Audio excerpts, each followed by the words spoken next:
देखिए इसके अकॉर्डिंग हम लगाव कॉन्सेप्ट पढ़ते हैं मॉलिक्यूलर ऑर्बिटल थ्योरी के तहत। एल का मतलब लीनियर कॉम्बिनेशन ऑफ, ए का मतलब एटॉमिक और ओ का मतलब ऑर्बिटल। तो ये लगाव कंसेप्ट है आपका कि रेखीय संयोग परमाणु कक्षकों का, यानी परमाणु कक्षकों का रेखीय संयोग कैसे होता है। किसी भी परमाणु कक्षक को हम उसके वेव फंक्शन से डिनोट करते हैं और वेव फंक्शन होता है साई, जैसे सभी जानते हैं कि क्या होता है, साई से डिनोट करते हैं। ठीक है, ये कंसेप्ट है एटॉमिक स्ट्रक्चर में। तो आपके पास दो एटॉमिक ऑर्बिटल हैं ए और बी। एक को माना कि साई ए से डिनोट करते हैं आप, और दूसरे को आप साई बी से। ये कंबाइन करते हैं, जब ये कंबाइन करेंगे साई ए और साई बी तो दो मॉलिक्यूलर ऑर्बिटल तैयार होंगे। दो आपके मॉलिक्यूलर ऑर्बिटल तैयार होंगे और वो कौन से होंगे।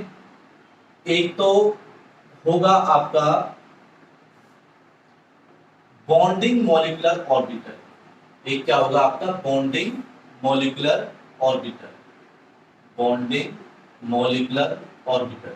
और दूसरा होगा आपका anti bonding molecular orbital, anti bonding molecular orbital. ये साई ए माइनस साई बी। कहने का मतलब ये कि जब ये बॉन्डिंग होता है तो ये दोनों वेव फंक्शन मिलकर के काम करते हैं, तभी तो बॉन्ड बनेगा जब मिलकर के काम करेंगे। और एंटी बॉन्डिंग मॉलिक्यूलर ऑर्बिटल में दोनों के वेव फंक्शन घट जाते हैं।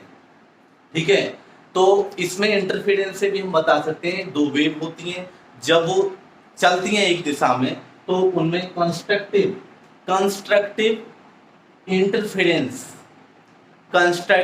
इंटरफेरेंस यानी व्यतिकरण कहते हैं, जिसमें दोनों वेव्स जुड़ जाती हैं, दोनों के वेव फंक्शन जुड़ जाते हैं, ऐसी समझ लीजिए। और एंटी बॉन्डिंग में ये आउट ऑफ फेज होती हैं, दो वेव्स आउट ऑफ फेज होंगी तो वो जुड़ेंगी नहीं। एक ऐसे है तो दूसरा ऐसे है, तो ये जुड़ेंगी नहीं, ये उल्टा क्या एक दूसरे में बाधा उत्पन्न करेंगी और ये दोनों क्या हो जाएंगी, घट जाएंगी। जैसा कि आप जानते हैं कि बॉन्डिंग मॉलिक्यूलर ऑर्बिटल्स की जो एनर्जी होती है वो क्या होती है, एंटी बॉन्डिंग से कम होती है और एंटी बॉन्डिंग की ज्यादा होती है। तो एनर्जी कम है कौन की, बॉन्डिंग की, तो ये क्या होता है, स्टेबल माना जाता है। ठीक है, इसका मॉलिक्यूलर ऑर्बिटल डायग्राम हम बनाते हैं। कैसे हम इसको दिखाते हैं, वो डायग्राम जिसमें हम दिखाते हैं कि एटॉमिक ऑर्बिटल्स किस प्रकार से कंबाइन करते हैं। तो देखिए ये एटॉमिक ऑर्बिटल्स को हम इस तरफ दिखा सकते हैं, ऐसा कोई डायग्राम बना लेते हैं, इस तरीके से आप बना सकते हैं। और यहाँ पर आप मॉलिक्यूलर ऑर्बिटल्स को दिखाएंगे। ठीक है, तो आपको ये भी पता है कि जब हेड टू हेड ओवरलैपिंग होती है तो कौन सा बॉन्ड बनता है, वो है सिग्मा बॉन्ड। और जब साइड वाइज ओवरलैपिंग होती है तो वो कौन सा बॉन्ड बनता है, पाई बॉन्ड। लास्ट वीडियो में हम बता चुके हैं, सारी वीडियो पड़ी हुई है, जाकर के आप देख सकते हैं। तो इस तरीके का एक डायग्राम बनता है। एक तरफ हम एक एरो लगा देते हैं जो एनर्जी को बताता है, यानी नीचे वाले की एनर्जी कम होगी तो यहाँ पर क्या होगा, बॉन्डिंग मॉलिक्यूलर ऑर्बिटल होगा, बॉन्डिंग मॉलिक्यूलर ऑर्बिटल। और ऊपर वाला एनर्जी इसकी ज्यादा, क्योंकि एरो ऊपर बढ़ रहा है, तो ये कौन सा मॉलिक्यूलर बॉन्डिंग होगा, एंटी बॉन्डिंग मॉलिक्यूलर ऑर्बिटल होगा ये वाला, और बॉन्डिंग वाला ये होगा नीचे वाला। और ये साइड में आपके एटॉमिक ऑर्बिटल्स होंगे जो कंबाइन करने वाले होंगे। तो हम अपनी थ्योरी में पढ़ा था कि एटॉमिक ऑर्बिटल्स जितने कंबाइन करते हैं उतने ही नए बनते हैं मॉलिक्यूलर ऑर्बिटल, और सारे फॉलो करते हैं जो एटॉमिक ऑर्बिटल रूल फॉलो करता है। यही है मॉलिक्यूलर ऑर्बिटल थ्योरी। अब ये कैसे फिल होंगे, क्या होगा, ये सब हम पढ़ेंगे नेक्स्ट कंसेप्ट में। तो लगाव कंसेप्ट आपको क्लियर हुआ होगा। तो ये केवल ये बताता है कि एटॉमिक ऑर्बिटल एक वेव फंक्शन की तरह चलता है, और इस डायग्राम में हम पढ़ेंगे। ठीक है, अब क्या है इसमें, यहां पर हम कंडीशन देख लेते हैं कि कब एटॉमिक ऑर्बिटल्स कंबाइन करके मॉलिक्यूलर ऑर्बिटल्स बनाते हैं। पहली कंडीशन है कि जो एटॉमिक ऑर्बिटल्स कंबाइन कर रहे हैं उनकी लगभग समान ऊर्जा होनी चाहिए, उनकी लगभग समान ऊर्जा होनी चाहिए, और जितने कंबाइन करेंगे उतने ही मॉलिक्यूलर ऑर्बिटल बनेंगे, आधे बॉन्डिंग होंगे और आधे एंटी बॉन्डिंग होंगे। जो कंबाइन कर रहे हैं वो सेम फेज में होनी चाहिए। जैसे आप जानते हैं एक्स वाई जेड, ये एक्सिस हैं, एक दूसरे के परपेंडिकुलर होती हैं, इस तरीके से हम बना देते हैं। पी ऑर्बिटल को ले लेते हैं, पी सब सेल में 3 ऑर्बिटल होते हैं, पी एक्स, पी वाई और पी जेड, ये 3 है। तो एक्स वाला इस तरीके से होगा और वाई वाला एक्स एक्सिस के अलग होगा और जेड वाला जेड एक्सिस के अलग होगा। यानी इसमें 3 प्रकार के ऑर्बिटल्स आपको मिले।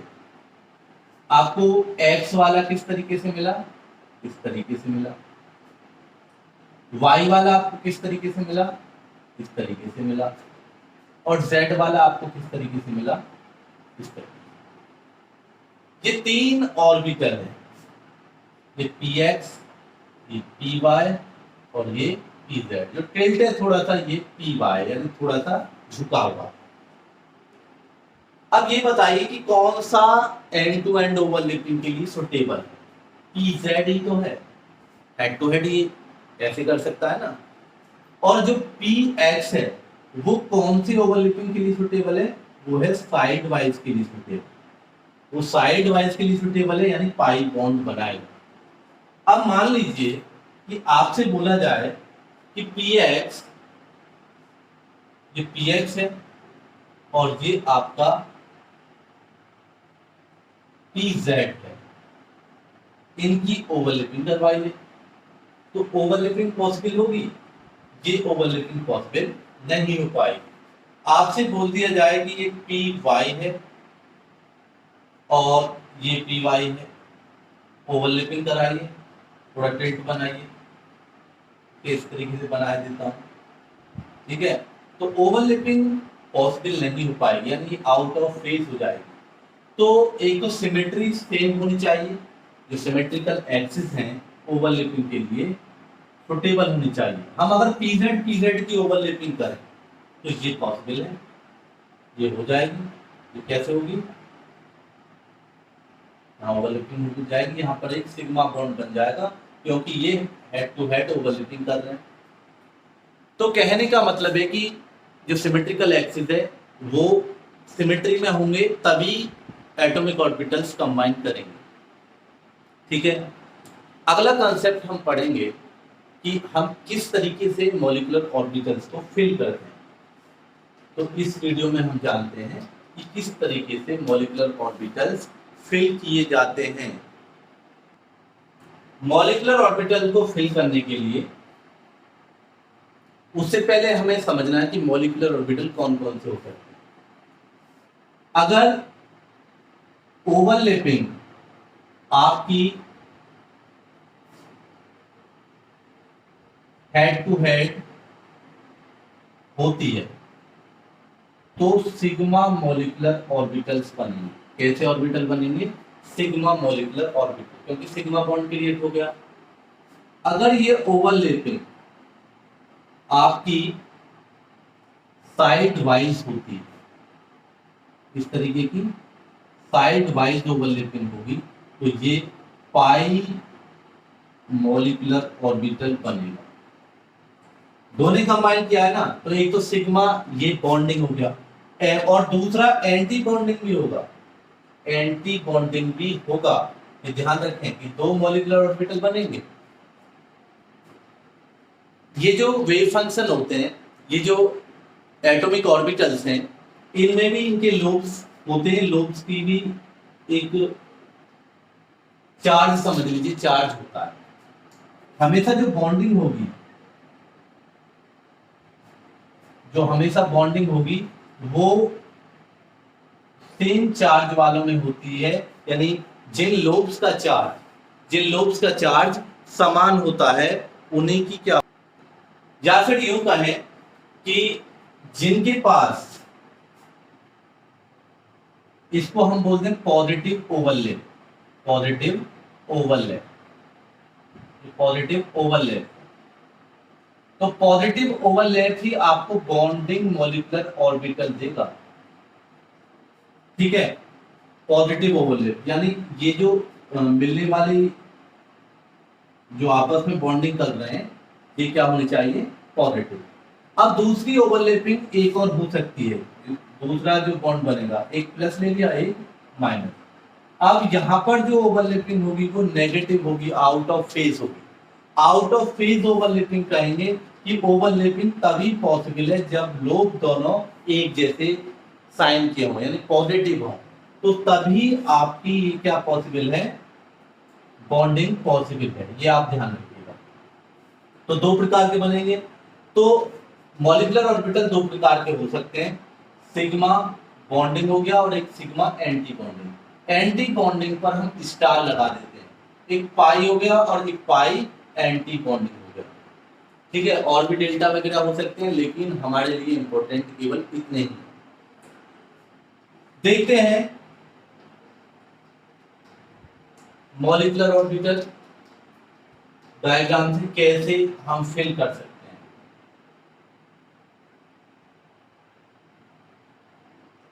ये कोई मॉलिक्यूलर ऑर्बिटल है और हमसे बोले कि H2 मॉलिक्यूल का इलेक्ट्रॉनिक कॉन्फ़िगरेशन करके दिखाइए। H2 मॉलिक्यूल का, हमने हाइड्रोजन वगैरह की तो इलेक्ट्रॉनिक कॉन्फ़िगरेशन पढ़ लिए, तो हम यहाँ पर मॉलिक्यूल्स के इलेक्ट्रॉनिक कॉन्फ़िगरेशन पढ़ेंगे। मॉलिक्यूल्स कैसे फिल होते हैं, किसकी एनर्जी ज्यादा होती है। तो इलेक्ट्रॉनिक कॉन्फ़िगरेशन मॉलिक्यूल्स के पढ़ने के लिए जिस तरीके से एटॉमिक ऑर्बिटल के हमने पढ़े थे, आबाउ प्रिंसिपल लास्ट वीडियो में मैंने बताया था, कल एक एटॉमिक स्ट्रक्चर की वीडियो अपलोड की थी, उसमें मैंने आबाउ प्रिंसिपल के अकॉर्डिंग इलेक्ट्रॉनिक कॉन्फ़िगरेशन बताया हुआ है, आप जाकर के वहां देख सकते हैं। तो मॉलिक्यूलर ऑर्बिटल्स कैसे फिल होते हैं, तो एटॉमिक ऑर्बिटल का देख लेते हैं पहले। एटॉमिक ऑर्बिटल पहले 1s आता है, फिर क्या आता है 2s, फिर 2p एनर्जी के बढ़ते ऑर्डर में, फिर 3s, फिर 3p और 3p के बाद 4s, फिर 3d। तो ये ऑर्डर हमने कल आपको बताया था। फिर 4p, 5s, 5s के बाद 4d, फिर 5p, ठीक है, फिर 6s, फिर आपका 5s हो गया 4d, और फिर आपका क्या आएगा 4f, और फिर 5d, 6p, इस तरीके से कर लेते हैं। और मैंने n+l रूल भी आपको बताया होगा कि n+l रूल से हम कैसे पता कर लेते हैं। जैसे यहाँ पे है कि 4d में इलेक्ट्रॉन जाना चाहिए या फिर 5p में जाना चाहिए, ऐसे रूल्स भी मैंने कल उस वीडियो में डिस्कस किए हुए हैं, आप उसे वहां पर जाकर के देख सकते हैं। ये एटॉमिक ऑर्बिटल्स का है। मॉलिक्यूलर ऑर्बिटल्स भी ऐसे ही फिल होते हैं। मॉलिक्यूलर ऑर्बिटल्स में केवल इतना परिवर्तन करेंगे कि जैसे s ऑर्बिटल है तो ये एंड टू एंड ही तो ओवरलैपिंग करते हैं, तो यहाँ पर हम सिग्मा का यूज करेंगे। एक जब एक s और एक s मिलेंगे तो सिग्मा वाली ओवरलैपिंग होगी, एंड टू एंड होगी। अब उसमें जो मॉलिक्यूल के जो ऑर्बिटल बनेंगे उसमें एक तो बॉन्डिंग होगा और एक एंटी बॉन्डिंग होगा। मान लिया कि दो एटॉमिक ऑर्बिटल्स हैं, उनके पास एक के पास 1s है और दूसरे के पास भी क्या है 1s, तो क्या बनेगा सिग्मा 1s, ये तो बॉन्डिंग हो गया। तो पहले कम एनर्जी वाला ही तो आएगा। अबाउ प्रिंसिपल कहता है कि एनर्जी के बढ़ते ऑर्डर में फिल करना है। तो जब दो 1s मिलेंगे तो एक 1s बॉन्डिंग वाला और एक एंटी बॉन्डिंग वाला, ये समझ लीजिए कि 1s1 है और ये दूसरा भी हाइड्रोजन क्या है 1s1, ये मिलकर के मॉलिक्यूल बना रहे हैं H2। तो यहाँ पर क्या हो गया कि 1s और 1s ने कंबाइन किया, 1s जब कंबाइन करेंगे तो एक बॉन्डिंग बनेगा और दूसरा एंटी बॉन्डिंग बनेगा। तो बात मेरी समझता कि आपको क्लियर हो गई होगी बिल्कुल। ऐसे ही 2s जब कंबाइन करेगा तो 2s कंबाइन करेगा तो क्या होगा, 2s कंबाइन करेगा तो एक बॉन्डिंग 2s और एक एंटी बॉन्डिंग 2s। अब आ गए हम 2p पर। 2p में 3 ऑर्बिटल होते हैं, पी सब सेल में, एक पी एक्स वाला, एक पी वाई और एक पी जेड। तो देखिए एक्स वाई जेड, तो एक्स वाला तो बिल्कुल सीधा होता है, वाई वाला थोड़ा टिल्ट होगा, मुड़ा हुआ, और जेड वाला एक कुछ इस तरीके से होगा। तो px वाला जो है, px वाला वो कैसे बॉन्डिंग करनी चाहिए, उसको साइड वाइज करनी चाहिए, उसके लिए साइड वाइज ओवरलैपिंग सबसे सुटेबल है। तो साइड वाइज के लिए हम क्या लेंगे, पाई, पाई 2px। यहां पर एक ध्यान रखने वाली बात है कि जो px और py होते हैं उनकी एनर्जी लगभग बराबर होती है, तो यहां पर हम इक्विवेलेंट का चिन्ह लगा देते हैं, और 2py, यानी दोनों की एनर्जी समान है, तो पहले आप इसे फिल कर दोगे तो ये दोनों पैरेलल चलेंगे। फिर उसके बाद क्या आता है कि आपका Z वाला आएगा, Z वाला बॉन्डिंग 2pz। अब देखिए मैंने तीनों p के बॉन्डिंग बना दी, यानी बॉन्डिंग की एनर्जी कम होती है। फिर उसके बाद क्या आएंगे, p के anti bonding, pi star 2px equivalent है पाई स्टार 2py, और फिर उसके बाद क्या आएगा आपका सिग्मा 2pz। तो ये सिंपल मॉलिक्यूल 2pz तक ही काम हो जाता है, और आपके लिए यहीं तक के मॉलिक्यूल्स हैं, ये आप ध्यान रखिए। लेकिन ये जो रूल है हाइड्रोजन से लेकर के नाइट्रोजन तक के तो तत्व फॉलो करते हैं, यानी 1 से लेकर 7 एटॉमिक नंबर वाले तो फॉलो करते हैं, बाकी इसको फॉलो नहीं कर पाते। क्या स्थिति बनती है वहां पर, स्थिति क्या बनेगी कि जो आगे वाले तत्व हैं जैसे ऑक्सीजन है, फ्लोरीन है, O2 है, F2 है, Na2 है, क्योंकि मॉलिक्यूल की बात कर रहे हैं इसलिए 2 लगा रहे हैं डाई एटॉमिक मॉलिक्यूल्स के लिए। तो वहां पर क्या स्थिति बनेगी कि यहाँ पर केवल इतना परिवर्तन होगा कि सिग्मा 2pz की जो एनर्जी है बॉन्डिंग वाले में, केवल बॉन्डिंग वाले में, वो पाई वालों से कम होगी। इसमें ऑक्सीजन, फ्लोरीन और नियोन में, क्योंकि स्टेबिलिटी के ज्यादा करीब होते हैं तो इनका एक अलग केस है। तो सिग्मा 2pz जो है वो किससे पहले आएगा, केवल बॉन्डिंग वाले में ही परिवर्तन होगा और कहीं ये परिवर्तन नहीं होगा। तो हम देख लेते हैं, जब तक 1-2 इलेक्ट्रॉनिक कॉन्फ़िगरेशन हम नहीं करेंगे बातें और ढंग से क्लियर नहीं होंगी।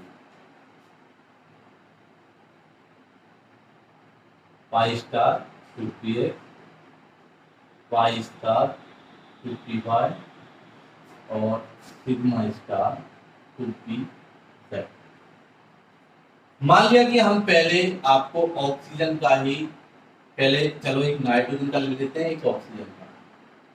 नाइट्रोजन मॉलिक्यूल आपको गिवन है, नाइट्रोजन के एक के पास एक का एटॉमिक नंबर 7 होता है और 7 इलेक्ट्रॉन होंगे ऑब्वियसली। 2 के पास कितने हो गए, 14 इलेक्ट्रॉन नहीं हो गए, कितने इलेक्ट्रॉन हो गए, 7 गुणा 2 बराबर 14 इलेक्ट्रॉन, 14 इलेक्ट्रॉन हो गए।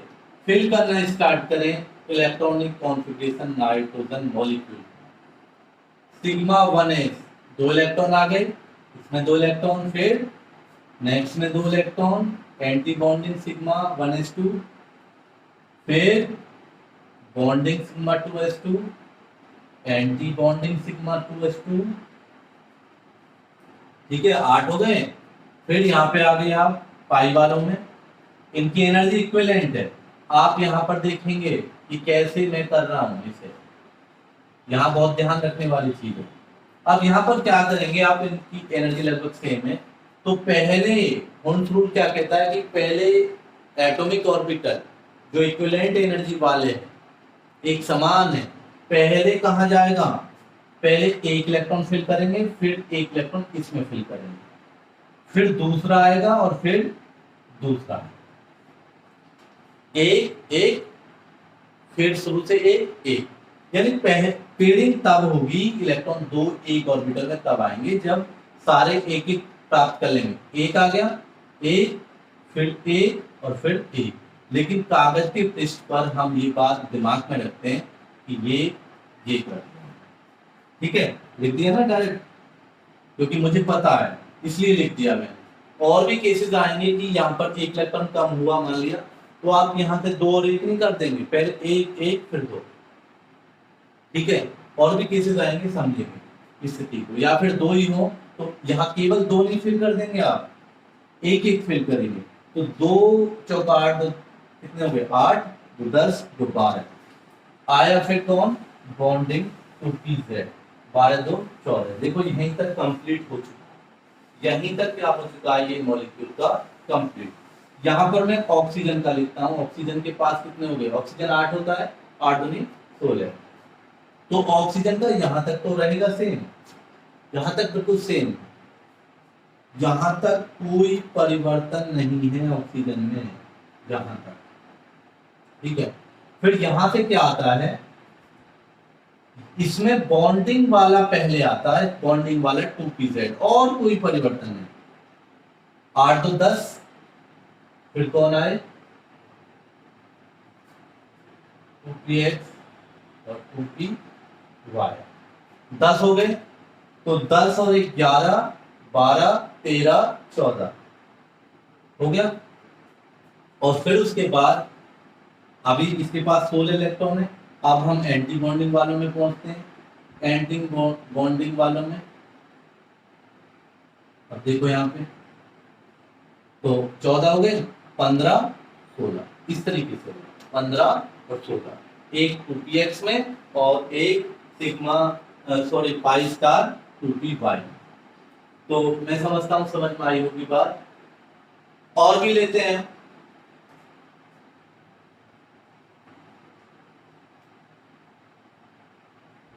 कार्बन का ले लेते हैं। देखिए 1s2, anti bonding 1s2, bonding 2s2, anti bonding 2s2, 8 हो गए। तो कार्बन ये C2 कर रहे हैं हम, C2 6 दूनी 12 मॉलिक्यूल, यानी C2 मॉलिक्यूल में कितने इलेक्ट्रॉन होंगे, 12 इलेक्ट्रॉन होंगे। 8, फिर क्योंकि सिग्मा 2pz तो केवल ऑक्सीजन से स्टार्ट होगा, पहले आना 8 तो 10 और 2 12, एक यहाँ आया होगा पहले, फिर एक यहाँ, फिर एक यहाँ, एक यहाँ। तो ये स्थिति आपकी बनी हुई होगी। तो 8 4 12 C2 मॉलिक्यूल का ये हो गया। तो इनकी स्टेबिलिटी हम कैसे पता करते हैं? स्टेबिलिटी पता करने के लिए हम काउंट कर लेते हैं, अगर बॉन्डिंग ज्यादा है एंटी बॉन्डिंग से तो मॉलिक्यूल स्टेबल है। बॉन्डिंग इलेक्ट्रॉन्स एंटी बॉन्डिंग से ज्यादा है तो मॉलिक्यूल क्या है, स्टेबल। और अगर एंटी बॉन्डिंग ज्यादा हो रहे हैं तो मॉलिक्यूल अनस्टेबल है। और अगर दोनों बराबर हो गए तो मॉलिक्यूल एग्जिस्ट ही नहीं करता, ये ध्यान रखिए। तो हम देखते हैं नाइट्रोजन के अंदर बॉन्डिंग कितने हैं, 2 2 4 2 6 2 8 और 2 10। तो बॉन्डिंग नाइट्रोजन के अंदर N भी लिख देता हूं, बॉन्डिंग नंबर कितना हो गया 10। और एंटी बॉन्डिंग क्या, स्मॉल ए से एंटी बॉन्डिंग कितने हो गए, तो एंटी बॉन्डिंग 2 2 4, एंटी बॉन्डिंग केवल 4 हो गए नाइट्रोजन के अंदर। तो ऑब्वियसली बॉन्डिंग ज्यादा है तो मॉलिक्यूल क्या है, ये स्टेबल माना जाएगा। ऐसे ही ऑक्सीजन के गिन सकते हैं कि 2 2 4 4 2 6 2 8 2 10, 10 तो बॉन्डिंग हो गए, और एंटी बॉन्डिंग 2 2 4 5 6 एंटी बॉन्डिंग हो गए। तो बॉन्डिंग ज्यादा है तो ये मॉलिक्यूल क्या होगा, स्टेबल। इसको एक तरीके से हम और कर सकते हैं, वैसे वो कोई तरीका वरीका नहीं है, सेम यही है जो बात मैं बोल रहा हूं। कैसे, एक कॉन्सेप्ट होता है बॉन्ड ऑर्डर। मॉलिक्यूल के 2 एटम्स के बीच में जितने बॉन्ड उपस्थित होते हैं उसी को क्या कहते हैं, बॉन्ड ऑर्डर। एक बॉन्ड है, सिंगल है तो बॉन्ड ऑर्डर 1, डबल है तो बॉन्ड ऑर्डर 2, और ट्रिपल है तो बॉन्ड ऑर्डर 3। और या कोई और स्थिति है तो वो बॉन्ड ऑर्डर पॉइंट में भी आ सकता है। हम उस स्थिति को भी इसमें जानेंगे वो कहाँ होता है। इसका सूत्र ये है कि जो बॉन्डिंग इलेक्ट्रॉन है और एंटी बॉन्डिंग है उनके अंतर को आधा कर दीजिए, यानी बॉन्डिंग से क्या घटाइए, एंटी बॉन्डिंग इलेक्ट्रॉन, यानी Nb माइनस Na करके और उसको क्या कर दिया जाए, हाफ आधा, तो ये बॉन्ड ऑर्डर निकल जाएगा। बॉन्ड ऑर्डर किसी का 0 आ जाए तो समझ जाइए कि वो डज नॉट एग्जिस्ट, वो है ही नहीं, एग्जिस्ट ही नहीं करता है। जैसे He2 मॉलिक्यूल, हीलियम का एटॉमिक नंबर 2 होता है, 2 इलेक्ट्रॉन होंगे, 2 दूनी 4 हो गए। इसका इलेक्ट्रॉनिक कॉन्सेंट्रेशन आप करेंगे 1s2 sigma star 1s2 2s2 sigma star 2s2। तो देखिए बॉन्डिंग कितने हो गए, 2 तो 4 और 2 एंटी बॉन्डिंग भी कितने हो गए 4, तो बराबर आ गया। तो बॉन्ड ऑर्डर हम निकाल सकते हैं half Nb minus Na। Nb कितना है आपका 4 और Na भी कितना है आपका 4, तो कितना आया 0। तो ये मॉलिक्यूल अस्तित्व में ही नहीं है, ये एग्जिस्ट ही नहीं करता है, ऐसा पॉसिबल है ही नहीं कि ऐसी कोई मॉलिक्यूल। तो बॉन्ड ऑर्डर 0 होने का मतलब या सीधा सीधा तरीका है कि इलेक्ट्रॉनिक कॉन्फ़िगरेशन में अगर बॉन्डिंग और एंटी बॉन्डिंग बराबर हैं तो वो मॉलिक्यूल एग्जिस्ट नहीं करेगा। कार्बन का बॉन्ड ऑर्डर देख लेते हैं। Bond order of carbon half हो गया जी, Nb 2 तो 4 तो 6 2 8, 8 तो बॉन्डिंग 2 तो 4 एंटी बॉन्डिंग, 8 में से 4 गए 4, 4 बटे 2 2, यानी ये डबल बॉन्ड से जुड़े होंगे। C2 मॉलिक्यूल कैसे जुड़ा होगा, डबल बॉन्ड से, तो 2 आ गया। इसी तरीके से हम किसी का भी बॉन्ड ऑर्डर निकाल सकते हैं। अब इसी में हम एक तरीका और अपना सकते हैं, हम जान सकते हैं कि इसकी मैग्नेटिक नेचर क्या है। एक ऑर्बिटल में 2 इलेक्ट्रॉन हो सकते हैं, सभी जानते हैं, और अगर एक ऑर्बिटल है तो उसमें 2 इलेक्ट्रॉन, एक का सीधा स्पिन होगा एक का उल्टा स्पिन होगा, ठीक है। तो ये क्या होते हैं, युग्मित इलेक्ट्रॉन, युग्मित इलेक्ट्रॉन यानी पेयर्ड इलेक्ट्रॉन है। अगर 2 इलेक्ट्रॉन एक साथ हैं तो उनको हम क्या बोलेंगे, पेयर्ड, ठीक है। और अगर किसी ऑर्बिटल में एक ही है तो वो अयुग्मित हो गया। तो जिसमें पेयर्ड इलेक्ट्रॉन होंगे, सारे पेयर्ड, ऐसा मॉलिक्यूल डायमैग्नेटिक कहलाएगा। प्रति चुंबकीय यानी चुंबकीय क्षेत्र में रखने पर वो पीछे हट जाएगा। और जिसमें अनपेयर्ड होंगे उसको हम क्या बोलेंगे, पैरामैग्नेटिक।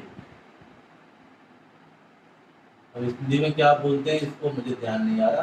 पैरामैग्नेटिक यानी चुंबकीय, अनुचुंबकीय, याद आ गया, अनुचुंबकीय होता है, यानी चुंबकीय क्षेत्र में रखने पर वो चुंबकीय क्षेत्र की दिशा की ओर ही वो आकर्षित हो जाएगा। जैसे कार्बन को हम देखें तो सारे में 2-2 इलेक्ट्रॉन, सारे ऑर्बिटल्स 2-2 इलेक्ट्रॉन वाले हैं, इसका मतलब ये क्या है, पैरामैग्नेटिक। इसका मैग्नेटिक नेचर यानी चुंबकीय प्रकृति पूछे तो आप बताएंगे पैरामैग्नेटिक यानी अनुचुंबकीय।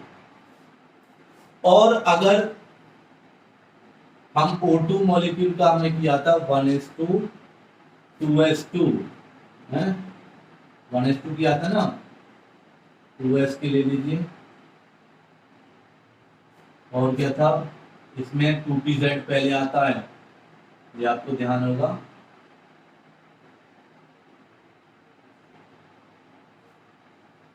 दो दो दो ये हो गया, और यहाँ पर क्या आएगा, anti bonding 2px, anti bonding 2py, तो 8 10 तो 12 14 15 16। अब इसमें अनपेयर्ड इलेक्ट्रॉन है एंटी बॉन्डिंग पाई में, तो ये कैसा होगा, डायमैग्नेटिक। इसका नेचर कैसा होगा, डायमैग्नेटिक होगा। बॉन्ड ऑर्डर भी आप निकाल सकते हैं। एंड बॉन्डिंग ले लीजिए 2 तो 4 तो 6 2 8 तो 10, ठीक है। एंटी बॉन्डिंग 2 तो 4 5 6 बटे 2, कितना आया, यानी ऑक्सीजन डबल बॉन्ड से जुड़ा होता है। डबल बॉन्ड से जुड़े होंगे तब ये मॉलिक्यूल बना होगा। तो हम पता कर सकते हैं बॉन्ड ऑर्डर और इसकी मैग्नेटिक नेचर। तो ये है टॉपिक आपका मॉलिक्यूलर ऑर्बिटल थ्योरी। स्क्रीनशॉट ले सकते हैं अगर नीड हो, ठीक है।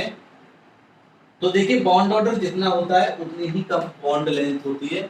और आप क्या करेंगे, आप कुछ क्वेश्चन प्रैक्टिस करेंगे। मैं क्वेश्चन लिख रहा हूँ, वो आप मेरे टेलीग्राम चैनल का जो लिंक है उस पर क्लिक करेंगे, जो भी आप सॉल्व करेंगे उसे मुझे भेज देंगे और उसमें आपको बहुत जल्दी ही कुछ पीडीएफ्स वगैरह आपको मिलेंगी। तो उन पर मैं वर्क कर रहा हूँ। जैसे हाइड्रो इसका बनाना आप H2 मॉलिक्यूल, He2 का बनाना, B2,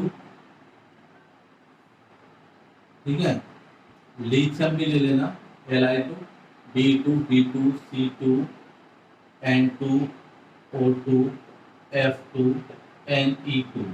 इनका सभी का इलेक्ट्रॉनिक कॉन्फ़िगरेशन करना है, बॉन्ड ऑर्डर पता करना है, ठीक है। और इलेक्ट्रॉनिक कॉन्फ़िगरेशन तो आप करेंगे ही, बॉन्ड ऑर्डर पता करेंगे, मैग्नेटिक नेचर बताएंगे, मैग्नेटिक नेचर बताएंगे, ये सारी चीजें बताएंगे। कल हम मॉलिक्यूलर ऑर्बिटल डायग्राम में कैसे फिल करते हैं ये डिस्कस करेंगे कल की वीडियो में। तो ये मॉलिक्यूलर ऑर्बिटल डायग्राम की वीडियो है। तो इसमें जो भी चीजें हैं आप इनको प्रैक्टिस कर सकते हैं जितना आज करवाया है। Thanks, have a nice.